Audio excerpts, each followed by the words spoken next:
తాకట్లో ఉన్న మీ బంగారాన్ని విడిపించి ఆ రోజు ఆన్లైన్ రేటుకి కొంటాం. Sharma gold company. నమస్కారం అండి, సుమన్ టీవీకు స్వాగతం. నేను గీతాంజలి. ప్రస్తుతం మనతో పాటు ఉన్నారు దరహాస్ పాలకొల్లు, ప్రవచనకర్త, భక్తి తత్వవేత్త. వారి మాటల్లో రామాయణం గురించి తెలుసుకుంటూ ఉన్నాము. ఎందుకు మనం అసలు రామాయణం చదవాలి, రామాయణం మనకి ఏం చెబుతోంది, రాముణ్ణి ఆదర్శవంతుడిగా ఎందుకు మనం తీసుకోవాలి, అసలు వారి అడుగుజాడల్లో మనం ఎందుకు నడవాలి, వారి నుంచి ఏం నేర్చుకోవాలి తెలుసుకుందాం. గురువుగారి మాటల్లో విన్నాం. గురుగారు నమస్కారం అండి. నమస్కారం అండి. రామాయణం చెబుతూ ఉన్నారు. ఇందులో భాగంగా రాయిని ఆడది చేసిన రాముడు పాటలు తెలుసు. అలాగే ఆ ఘట్టం ముఖ్యంగా కొంతమంది అది కామెడీ వెర్షన్లో తీసుకున్నా, ఇంకొంతమంది ఇలా జరిగింది అని చెప్పే క్రమంలో అంటే రాయిగా మారిపోయిన అహల్యను ఆయన పాదస్పర్శతో మళ్ళీ మామూలు మనిషిని చేశారు రాముల వారు అని చెప్తారు. ఇది ఎంతవరకు నిజం? అసలు వాల్మీకి రామాయణంలో ఇలా ఉందా? దీని తర్వాత ఘట్టాలు ఏంటి మాట్లాడుకుందాం. మనం ఒకటి గుర్తుపెట్టుకోవాలి, విష్ణుమూర్తి మానవ స్వరూపంగా రాముడిగా వచ్చాడు. కరెక్ట్ కదా? ఎందుకంటే రాముడు మనిషిగా రాకపోతే రావణాసురుకున్న వరం ప్రకారం రావణాసురుడు చచ్చిపోడు, మనిషిగానే రావాలి. ఎక్కడైనా ఏ మనిషి అయినా కాలి స్పర్శ తగిలితే రాయి మనిషి అవుతుందా? లాజికల్ గా ఆలోచించాలి. అవ్వదు. కానీ ఎందుకు చెప్పారు, దాని అర్థం ఏంటి అంటే దాని వెనకాల ఇంకేదో లేయర్ ఉంది. దురంధర్ సినిమాలో వీటిలో చెప్పేటప్పుడు layering, peak detailing. What is the peak detail that Valmiki has given inside it అంటే విశ్వామిత్రుడు, రామలక్ష్మణుడు ముగ్గురు కలిసి మిథిలానగరం అవుట్స్కట్స్ దాకా వచ్చేస్తే గౌతముని యొక్క ఆశ్రమం వచ్చింది. అందరం చూసాం. అత్తారింటి దారిలో అందరం కథ చూసాం. అహల్య అమాయకురాలు అనేటువంటి నాటకంలో అందరూ కథ చెప్పట్లా. నేను ఇంద్రుడు వచ్చాడు, ఇంద్రుడు కుక్కరొక్క అన్నాడు, ఇవన్నీ కరెక్టే, ఇవన్నీ ఉన్నాయి. గౌతముడు చెప్పించాడు అహల్యని ఎలా రాయిలా ఉండిపో అన్నాడు. రాయిలా ఉండిపో అన్నాడు అంటే నేను సింహం లాంటి వాడు అంటే దాని సింహం అన్నా, సింహం లాంటి లక్షణాలు ఉన్నాయి అని. అలాగే అహల్యని రాయిలా ఉండిపో అని గౌతముడు చెప్పించాడంటే రాయి ఎలా ఉంటుంది? కదలిక చైతన్యం లేకుండా ఉండేది రాయి, కదలిక చైతన్యం ఉండేది జంతువు, కదలిక చైతన్యం బుద్ధి ఉండేది మనం. కదలిక లేకుండా అంటే ఖనిజము, వృక్షము, జంతువు, నరుడు. ఇది ఎవల్యూషన్. ఎవల్యూషన్ అంత పైకి వచ్చి మనిషిగా పుట్టినటువంటి ఒక అహల్యని అంత కిందకి వెళ్ళిపోయి ఎవల్యూషన్ లో తక్కువైనటువంటి రాయిలా ఉండిపోమన్నాడట గౌతముడు. అంటే కదలిక లేకుండా చైతన్యం లేకుండా అలా పడుండి అన్నాడట. శాప విమోచనం ఏంటి? రాముడు అనేటువంటి వాడు వచ్చి ఎప్పుడైతే నేను అమ్మా అని పిలుస్తాడో అప్పుడు నిన్న చైతన్యం వస్తున్నాడట. అంతే. రాముడి కాలి ధూళి తగలడము, ఒక రాయి ఏదో బండరాయిగా ఉండడము, ఆవిడ అహల్యరా మారడం, ఇదంతా సినిమాటిక్ లిబర్టీ తీసుకున్నా వాల్మీకి రామాయణంలో చెప్పబడింది. అహల్య రాయిలా ఉండిపోయిందట గౌతమాశ్రమంలో. అలాగే మిథిలానగరం అవుట్స్కట్స్ లో ఉన్న గౌతమాశ్రమానికి చేరుకోగానే రాముడు అక్కడ అమ్మ అని పిలవగానే అహల్యలోకి చైతన్యం వచ్చేసి కదలికా చైతన్యం రెండు, ఎందుకంటే భగవత్ స్పర్శ తగిలినప్పుడు కదలికా చైతన్యం రెండు వచ్చేస్తాయి తప్పకుండా. ఎందుకంటే అంత ప్రేమతో పలకరించాడట. ప్రేమ వల్ల ఇప్పుడు మీరు ఇంట్లో కూడా చూడండి, ఇంట్లో నార్మల్గా ఏది లేకుండా డిప్రెస్డ్గా ఉన్న ఒక సోల్ని మీరు వెళ్ళి ప్రేమతో కౌగిలించుకొని ప్రేమతో మాట్లాడండి, వాడు కూడా నవ్వుతాడు తిరిగి. సో అలా మాట్లాడాడు రాముడు. అలా మాట్లాడడం వల్ల అహల్యలో కూడా కదలిక చైతన్యం వచ్చేసరికి అహల్య శాప విమోచనం అయింది. అక్కడ నుంచి వీళ్ళు మిథిలానగరానికి వెళ్ళారు. మిథిలానగరంలో జనకుడు ఆల్రెడీ, ఇక్కడ చిన్న కాంట్రవర్సీ విషయం ఉంటుంది ఏంటంటే, ఏ వయస్సులో రాముడికి సీతకి పెళ్ళయింది. రాముడు విశ్వామిత్రుడితో పాటు వెళ్ళినప్పుడు ఆల్రెడీ దశరథుడు చెప్పాడు 15 ఏళ్ళ పిల్లవాడండి అని. సో రాముడు ఏజ్ క్లియర్ 15. సరే మహా అయితే ఇదంతా ట్రావెలింగ్ చేసరికి 1 year అయింది అనుకుంటే 16 సంవత్సరాలు. అక్కడ సీతాదేవి వయసు ఎంత? సీతాదేవి చిన్న పిల్లగా ఉన్నప్పుడే వీర్యశుల్కాన్ని ప్రకటించాడు. వీర్యశుల్కం అంటే వీరత్వాన్ని చూపించుకోవడం కోసం జనకుడి దగ్గర ఉన్నటువంటి శివధనస్సు ఏదైతే ఉందో, శివధనస్సును ఎక్కుపెట్టినటువంటి వాడికి నా పిల్లనిచ్చి పెళ్లి చేస్తాను అన్నాడు. పిల్ల అన్నాడు సీతాదేవి. గర్భాష్టం అయితే కన్య అంటే పుట్టినప్పటి నుంచి 8 ఏళ్ళు వస్తే కన్య అంటారు. అంటే పిల్ల అన్నాడంటే అప్పటికి 7 ఏళ్ళే సీతకి. సో రాముడికి 15 సంవత్సరాలు. సరే +or -1 అనుకుందాం, ఎందుకంటే ట్రావెలింగ్ +-1 లేదు, +1 ట్రావెలింగ్. ఆవిడికి 7 సంవత్సరాలు. సో +1 అనుకుందాం, ప్రకటించినప్పటి నుంచి 1 సంవత్సరం అయింది అనుకుందాం. సో 15, 7 ఇది వీళ్ళ వయసు పెళ్ళైనప్పుడు. అది ఇప్పుడు కరెక్టా అంటే ఏ యుగంలో ఉండాల్సినటువంటి రూల్స్ అప్పుడు ఉంటాయి. ఆ యుగంలో 15, 7 ఏళ్ళకి అయిపోయింది పెళ్లి. మనం ఇప్పుడు 15, 7కు చేసుకోమని కాదు. అవి యుగ ధర్మాలు, అవి వేరు. ధర్మంగా ఉండేది వేరు. అది రాముడు పాటించినటువంటి ధర్మం. అందుకే రామ జీవితాన్ని చూసుకోవాలి. సరే మిథిలానగరానికి వచ్చారు. మిథిలానగరానికి వస్తే మనం ఏదో సినిమాల్లో అందుకే వాల్మీకి రామాయణం చదువుతున్నామంటే సినిమాలు పక్కన పెట్టారు. సినిమాల్లో ఎలా చూపిస్తారు? ఒక పెద్ద సభ ఏదో పెట్టారు, రాజులందరూ వచ్చారు, అందులో పాటు విశ్వామిత్రుడు, రాముడు అందరూ కూర్చున్నారు, శివధనస్సును ముందు పెట్టారు, అందరూ వచ్చి ఒకేసారి ఎక్కుపెట్టడానికి ట్రై చేశారు. ఇదేమీ జరగల. ఆయన జస్ట్ అనౌన్స్ చేశాడు. ఎవరు కుదిరినప్పుడు వాళ్ళు వచ్చి వాళ్ళు ట్రై చేశారు, అది ఎత్తారు అనుకోండి పెళ్లి చేసేవాడు, ఎత్తలేదు వెళ్ళిపోయారు. కన్కరెంట్ గా ఎప్పుడు పడితే అప్పుడు జరిగాయి తప్ప అన్ని ఒకేసారి జరిగి ఒక పెద్ద ఈవెంట్ లాగా ఏం చేయలే ఆయన. అందరికి కుదరదు కదా, లాజికల్ గా అందరు వాడు ఎవడో నిజంగా చేసుకుందాం ఎత్తగలిగే వీర్యం ఉన్నటువంటి వాడు ఇప్పుడు రాలేకపోయాడు అనుకోండి ట్రావెల్ ప్రాబ్లమ్స్ వల్ల కష్టం కదా. అందుకే ఎప్పుడైనా ప్రాబ్లం లేదు, ఇది వీర్యశుల్కం ప్రకటిస్తున్నానని జనకుడు ప్రకటించాడు. జనకుడు అసలు పేరు క్షీరధ్వజుడు. జనకుడికో తమ్ముడు ఉన్నాడు, ఆయన కుశధ్వజుడు. క్షీరధ్వజ అంటే ధ్వజం మీద క్షీరము అంటే నాగలిని పెట్టుకున్నటువంటి వాడు కాబట్టి ఆయన పేరు క్షీరధ్వజుడు. కానీ రాజు అంటే అందరికీ తండ్రి కాబట్టి ఆ ఊర్లో ఆ నగరంలో మిథిలా నగరంలో రాజుని జనకుడు అనేవాళ్ళు, అందుకే ఆయన పేరు జనకుడు. జానకి ఎందుకంటే జనకుడు కుమార్తె కాబట్టి. సో విశ్వామిత్రుడితో పాటు రామలక్ష్మణులు వచ్చారు. ఎందుకు వచ్చారు? యజ్ఞం జరుగుతుందని ఋషులు చెప్పారు కదా ఇందాక ఆశ్రమంలో, యజ్ఞం చూద్దాం వచ్చారు. యజ్ఞం చివరిలోకి వచ్చింది. జనకుడితో పాటు ఉన్నటువంటి మినిస్టర్ అయినటువంటి శతానందుడు. ఆ శతానందుడు ఎవరంటే ఇందాక కలిసినటువంటి గౌతముడు అహల్య యొక్క పుత్రుడు. శతానందుడు కలిశాడు. శతానందుడు మా అమ్మగారిని కలిశారా, చాలా సంతోషం, మా అమ్మగారి చైతన్యం వచ్చిందా, రామా థ్యాంక్ యూ అని చెప్పాడు.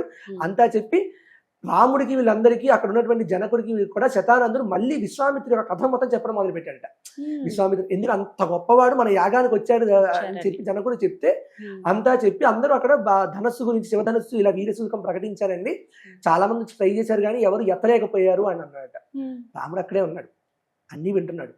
ఎత్తగల సామర్థ్యం ఉందని తెలుసు కదా, ఆయన ఏమీ మాట్లాడలే. అదే ఆత్మవాన్ అంటే ఆత్మ యందు రవించుట. ఆయనలా ఉన్నాడు. గురువుగారు చెప్పింది చేస్తే చాలు. గురువుగారు ఇటు చూశాడు, నాయన రామ ధనస్సు ఎత్తన్నాడు, ఎత్తాడు. ఎక్కువ పెట్టిన ఆయన అన్నాడు, ఎక్కువ పెట్టాడు. అది విరిగింది. ఇదే శివధనుర్భంగం. ఇంతే జరిగింది. శివధనుర్భంగం జరిగింది కాబట్టి వీర్యశుల్కం ప్రకారం సీతమ్మనిచ్చి పెళ్లి చేస్తానన్నాడు జనకుడు. కానీ రాముడు ఏమన్నాడు, మాకేమీ తెలియదండి, వివాహం సంగతి అయితే మా నాన్నగారిని అడగాలన్నాడు. అంతటి గుణవంతుడు రాముడు. గురువుగారు చెప్పారు, గురువుగారు చెప్పినా చేసుకునేవాడు. కానీ గురువుగారు చెప్పలా, గురువుగారు కూడా ధర్మం తెలుసు. ఎందుకంటే కనింది ఎవరు? తండ్రి, నాన్నగారు కదా, నాన్నగారిని అడగమన్నారు. సో ఇక్కడ నుంచి మంత్రుల్ని వీళ్ళందరినీ జనకుడు పంపిస్తే దశరథ మహారాజు దగ్గరికి పంపిస్తే అయోధ్యకి దశరథ మహారాజు చాలా ఆనందంగా ఫీల్ అయ్యాడు. ఎందుకంటే అబ్బా ఇంతకన్నా మిథిలా నగరానికి అల్లుడవుతున్నాడా మావాడు, ఆయన సంతోషం అని చెప్పి వస్తువులు సామాగ్రి అన్ని పట్టుకెళ్ళమని చెప్పాడు. సీతాదేవిని అప్పుడు చూడలేదు, అసలు ఎక్కడ ఇంకా చూడనే లేదండి బాబు. సీతాదేవి ఎలా ఉంటుందో ఏంటో ఏమీ తెలియదు. లక్ష్మీదేవి ఎలా ఉంటుందో విష్ణువుకి తెలిసి ఉండొచ్చు కాక, కానీ సీతగా ఎలా పుట్టింది అనేది రాముడు ఇంకా చూడలేదు. కానీ మనకి మనం చూసే అదే సినిమాలు పక్కన పెడితే కానీ వాల్మీకి రామాయణాన్ని రామాయణంగా చదువుకోలేము. అలాగే ఈ శివధనుర్భంగంకి రావణాసురుడు కూడా రాలేదండి. వాల్మీకి అయితే చెప్పలేదు. వాల్మీకి అయితే చెప్పలేదు. సినిమాలు ఎంత ప్రభావం చూపించాయో అసలు అదొక ఈవెంట్ లాగే జరగలేదు. అది గుర్తుపెట్టుకోవాలి మనం. ఎవరు ఎప్పుడు పడితే అప్పుడు వచ్చారు, ఎత్తితే చేసేసేవాడు పెళ్లి. విశ్వామిత్రుడు రామలక్ష్మణులు ఎందుకు వచ్చారు? ఊరికే యజ్ఞం కోసం వచ్చారు. కైవల్యం కేవలం ఊరికే చూడడానికి వచ్చినటువంటి వాడు ఎత్తాడు, అందుకే పెళ్లి చేస్తున్నారు అన్నాడు. దశరథుడు హ్యాపీ ఫీల్ అయ్యాడు. మొత్తం వస్తు సామాగ్రి అన్నింటినీ మొత్తం అంతా అయోధ్యగా తరలింది మొత్తం మిథిలా నగరానికి. అక్కడికి వెళ్ళాక చాలా గొప్ప మాట అంటాడు దశరథుడు. దశరథుని అడుగుతాడు, పెళ్ళి ఎలా చేద్దాం చెప్పండి.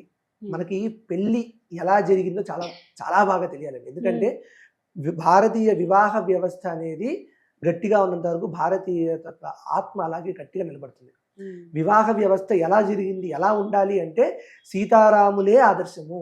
సీతారామ కళ్యాణం ఇప్పటికీ పెళ్లి పత్రికలో ఎందుకు జానక్యా కమలాంజలి పుటే అని ఎందుకు రాస్తామంటే సీతారామ కళ్యాణమే కళ్యాణానికి ఆదర్శము. భార్యాభర్తలంటే సీతారాములే. వీళ్ళిద్దరూ ఎలా బతికారో అందులో 0.00001% బతికినా భార్యాభర్తలు ఆనందంగా ధర్మబద్ధంగా ఉంటారు. అలా అందుకే వాళ్ళ పెళ్ళి ఎలా జరిగిందో మనం కూడా పెళ్ళిళ్ళు అలానే చేసుకోవాలి. ఇప్పుడు ఏసీ కళ్యాణ మండపాలు వచ్చేసాయని ఇవి వచ్చేసాయని అగ్నిసాక్షిగా పెళ్లి చేయకపోతే ఆ పెళ్లిళ్ళు ఎందుకు నిలబడవు అంటే అది కూడా ఒక కారణం. అదే కారణం కాదు, అది కూడా ఒక కారణం. అగ్నిసాక్షిగా పెళ్లి జరగాలి. ఎందుకంటే పెళ్లి చేసుకునే పెళ్లి కొడుక్కి పెళ్లికి ఇంతమందిని పిలిచాను, 2000 మందిని పిలిచాను, ఈ 2000 మంది సాక్షిగా నేను ప్రామిస్ చేస్తున్నానని చెప్పడం. పెళ్లి మంత్రాలు ఎందుకు అర్థం కావాలంటే ఎందుకు అర్థం కావాలి. ఏమడుగుతారు మా మామగారు, ధర్మేచ నాతి చరితవ్య, అర్ధేచ నాతి చరితవ్య, కామేచ నాతి చరితవ్య, నా కూతుర్ని దాటకుండా ధర్మంలోను అర్థంలోను కామంలోను ఉంటావా అని పెళ్లికొడుకుని అడిగితే పెళ్లికొడుకు నాతి చరామి అని 3 సార్లు ప్రామిస్ చేస్తాడు. దాటి వెళ్ళను అని ప్రామిస్ చేస్తాడు. ఆ ప్రామిస్ ఇంతమంది ముందు నేను చేస్తున్నాను అనే విషయం వాడికి గుర్తుంటే వాడు ఎందుకు బ్రేక్ చేస్తాడు ఆ ప్రామిస్ ని? డైవర్స్లు ఎందుకు అవుతున్నాయి? ఎందుకు అవుతున్నాయి అంటే వాడికి అసలు ఆ ప్రామిస్ వాల్యూ తెలియట్లేదు.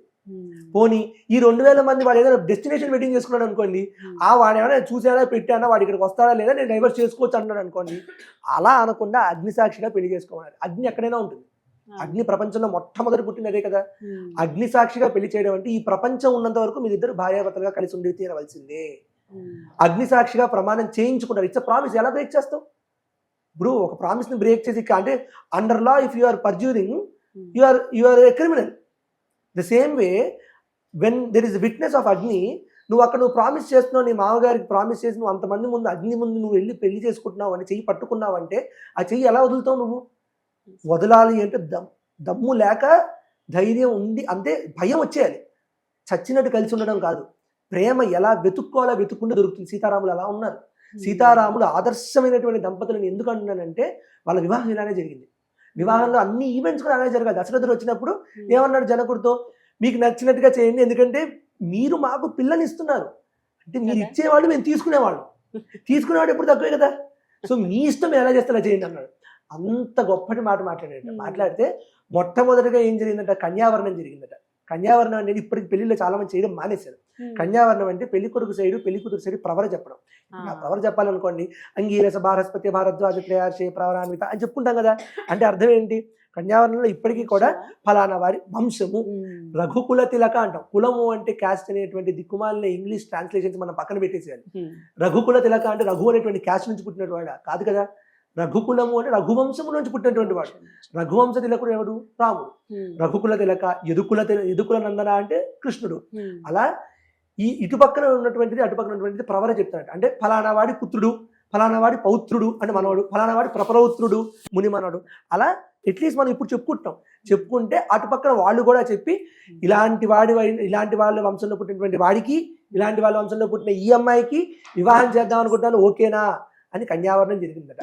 అలా కన్యావరణం జరగడానికి ఇటు పక్కన విశ్వామిత్రుల వారు ఈయన గురించి చెప్పాలి కదా, రాముడి గురించి చెప్పడానికి మొత్తం రఘువంశాన్ని బ్రహ్మ దగ్గర నుంచి మొదలుపెట్టారట.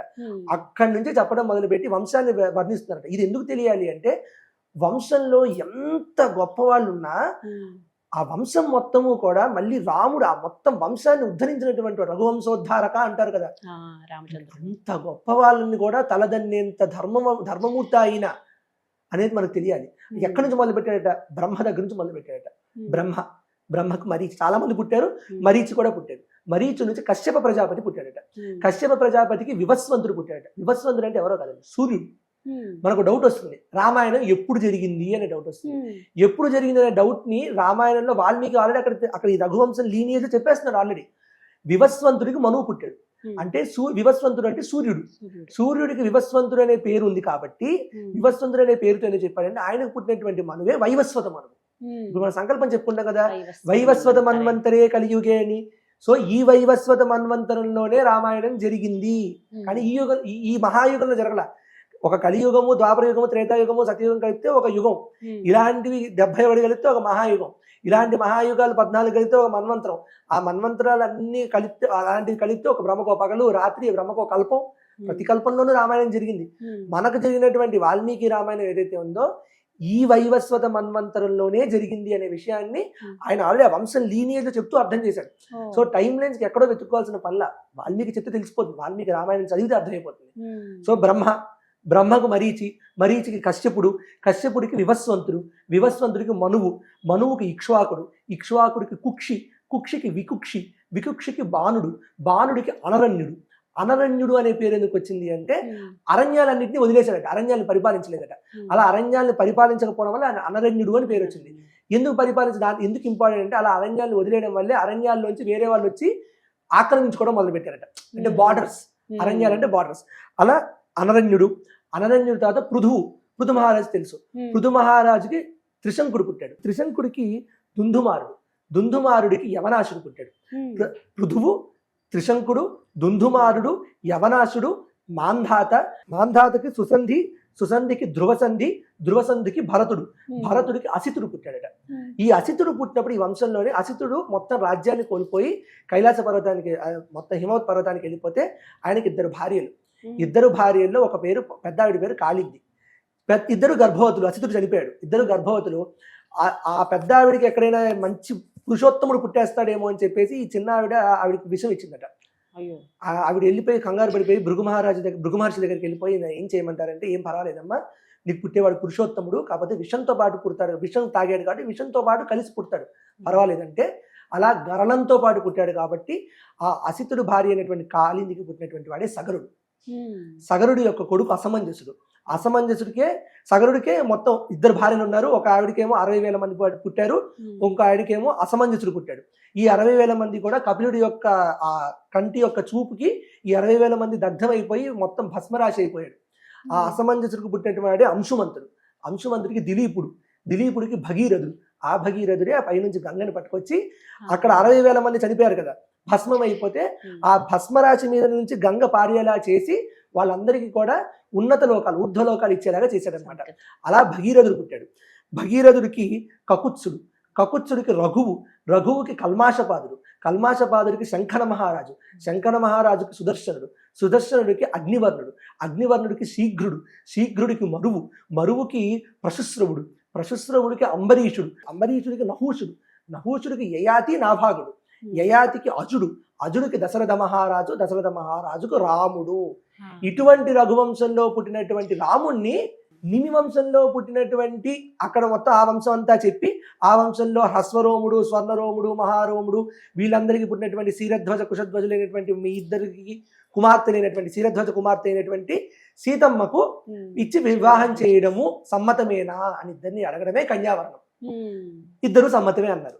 కన్యావరణం జరిగిన రోజు ఆ రోజు మఖ నక్షత్రం నడుస్తుంది. మఖ నక్షత్రం రోజు ఓకే అనుకొని ఆ రోజు నుంచి 3వ రోజు ఉత్తరా ఫాల్గుణ నక్షత్రంలో అభిజిత్ లగ్నం రోజు పెళ్లి జరగాలని వివాహం నిశ్చయించారు.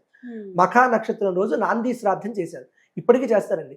నాంది శ్రాద్ధం అంటే పితరులను గుర్తు తెచ్చుకుని పితరులకు శ్రాద్ధ కర్మ చేయాలి. వీరేంటండి పెళ్లిలో తద్దిన మంత్రాలు చదువుతారంటారు. కానీ పితరులకు శ్రాద్ధం అంటే శ్రద్ధతో చేయనది. పితరులకు శ్రాద్ధం అర్పించకుండా వివాహాలను మొదలు పెట్టరు. ఇప్పటికీ విషయం తెలిసినటువంటి వాళ్ళు నాంది శ్రాద్ధం చేస్తారు. పితరులను ముందు తర్పణాలు విడిచి దాని తర్వాత వివాహం చేసుకుంటారు. అలా ఆ రోజు నాంది శ్రాద్ధం చేశారట దశరథుతో పాటు రామలక్ష్మణులు వీళ్ళందరూ కూడా. ఆ నెక్స్ట్ రోజు మధ్యలో గ్యాప్ ఉంది కదా, ఆ గ్యాప్ లో ప్రతి పిల్లవాడికి 4 పెళ్లి అవుతుంది కదా, 4 పెళ్లి అవుతుంది కదా, ప్రతి పిల్లవాడి పెళ్లి అవుతుంది కదా, ఒక్కొక్క పిల్లవాడి పెళ్లికి 1,00,000 గోవులు, ఒక్కొక్క గోవుకి 2 కొమ్ములకి కూడా బంగారు తాపడాలు వేసున్నాయి. ఒక గోవుతో పాటు సవత్స గోదానము అంటారు. గోవుతో పాటు ఒక దూడ, ఆ పాలు పట్టుకోవడానికి ఒక కంచు పాత్ర, ఇవన్నీ అక్కడ ఉన్నటువంటి బ్రాహ్మణులకి దానం చేశాడు దశరథుడు. అన్ని గోదానాలు చేసి, సౌభాగ్యం కోసం గోదానాలు చేసి మరుసటి రోజున వివాహం చేయడం మొదలుపెట్టారు. మనందరికీ చాలా క్వశ్చన్ ఉంటుంది, 2 బ్రహ్మచారులు ఒకే రోజు ఇంట్లో ఉండకూడదండి, లేదా 4 పెళ్లిళ్ళు 2 పిల్లలకు ఒకేసారి పెళ్లి చేయకూడదని ఎవరు చెప్పాడు? రామాయణాన్ని మించిన ప్రామాణికం లేదు. దశరథుడు అంతటి వాడు, ధర్మం తెలిసిన వాడు, వశిష్ఠుడు, విశ్వామిత్రుడు లాంటి వాళ్ళు ఉన్నప్పుడు రామ, లక్ష్మణ, భరత, శత్రుఘ్ని అందరికీ ఒకేసారి పెళ్లి చేశాడు కదా. సో రామాయణం తప్ప వేరేది ఏది ప్రపంచంలో ప్రామాణికం లేదు కాబట్టి చెయ్యొచ్చు. సో రాముడికి సీతనిచ్చి పెళ్లి చేశాడు, లక్ష్మణుడికి ఊర్మిళనిచ్చి పెళ్లి చేశాడు. ఎందుకంటే అప్పటికే సీతాదేవి పుట్టిన తర్వాత జనకుడికి అంటే శీరధ్వజుడికి జనకుడి భార్య అయినటువంటి సునయనకి ఒక పిల్ల పుట్టింది. ఆవిడే ఊర్మిళాదేవి. వీళ్ళిద్దరూ పుట్టారు. వీళ్ళేమో శీరధ్వజుడు కుమార్తెలు. కుశధ్వజుడు కుమార్తెలు 2, మాండవి, శృతకీర్తి. రామ, లక్ష్మణ, భరత, శత్రుఘ్నులు ఈ 4కి ఆ 4ని ఇచ్చి పెళ్లి చేయడంతో పైనున్నటువంటి దేవతలందరూ కూడా చాలా సంతోషించారట. ఎందుకంటే ఏ పని కోసమైతే రాముడి యొక్క అవతరణ జరిగిందో అది ఈ రోజుతో శ్రీకారం మొదలు. ఎందుకంటే సీతారాముల వివాహంతోనే రావణ వధ జరుగుతుంది. ఎందుకంటే సీతాదేవిని ఎత్తుకెళ్ళకపోతే, పెళ్ళి అవ్వకపోతే సీతాదేవిని ఎత్తుకెళ్ళిపోతే రావణ వధ జరగదు కదా. సో అటువంటి సీతారాముల కళ్యాణం జరిగినటువంటి రోజే ఈ శ్రీరామనవమి, చైత్ర శుద్ధ నవమి. అటువంటి సీతారాముల కళ్యాణం జరిగిన రోజే ఈ శ్రీరామనవమి. సో మళ్ళీ 14 ఏళ్ల వనవాసం తర్వాత మళ్ళీ రాముడు వచ్చి రాజ్య పట్టాభిషేకం చేసుకున్నది ఈ శ్రీరామనవమి రోజే. సో రాముడి పుట్టింది, రాముడి పెళ్ళయింది, రాముడు పట్టాభిషిక్తుడైంది, ఈ 3 కూడా ఈ శ్రీరామనవమి రోజు. అటువంటి ఈ శ్రీరామనవమి రోజు సీతారామ కళ్యాణం గురించి, రఘువంశం గురించి మనం మాట్లాడుకోవడం జరిగింది. చాలా సంతోషం. సో దీంతో పెళ్ళయ్యాక అయోధ్య తిరిగి బయలుదేరతారు అందరూ. ఆ మధ్యలో పరశురాముడి యొక్క ఎన్కౌంటర్ జరుగుతుంది. ఆ ఎన్కౌంటర్ జరిగిన టైంలో వీళ్ళిద్దరూ మాట్లాడుకున్నప్పుడు విష్ణు చాపాన్ని ఎక్కువ పెట్టడము, తర్వాత ఆయన మహేంద్ర పర్వతాలకు వెళ్ళిపోవడము, రాముడు వచ్చేసాడు అని చెప్పి ఆనందపడి మహేంద్ర పర్వతాలకు వెళ్ళిపోవడంతో వాల్మీకి రామాయణంలోని 6 కాండల్లో బాలకాండ పూర్తవుతుంది. మళ్ళీ గుర్తుపెట్టుకోవాలి, వాల్మీకి రామాయణంలో 6 కాండలే ఉన్నాయని. ఇలా రాముడి దయ వల్ల, మా గురుదేవులైనటువంటి ఇక్రాల కృష్ణమాచార్య గారి దయ వల్ల ఆయన ఇచ్చినటువంటి 4 మాటల్ని ఇలా ఇంత పెద్ద ప్లాట్ఫామ్ లో చెప్పుకోవడం జరిగింది, మీకు చెప్పుకోవడం జరిగింది. చాలా సంతోషం అండి. వీలు కుదిరినప్పుడు మిగతా కారణాలు కూడా ఖచ్చితంగా డిస్క్రిప్టివ్ గా మాట్లాడుకుందాము. ఎందుకంటే ఇది సందర్భోచితంగా ఇప్పటి వరకు ఇది సమంజసమేమో, కానీ మామూలుగా కూడా అందరికీ తెలియాలి అవును అనే ఉద్దేశంతో మిగతావన్నీ కూడా మీ మాటల్లో వినాలనుకుంటున్నాం. ఖచ్చితంగా. మళ్ళీ సమయం దొరికినప్పుడు ఖచ్చితంగా ఇలా ప్రతి ఒక్క అంశం కూడా ప్రతి ఒక్క కాండం గురించి విపులంగా మాట్లాడుకుంటాం. ఖచ్చితంగా అండి. థ్యాంక్ యూ గురుగారు, నమస్కారం. వాసుదేవ.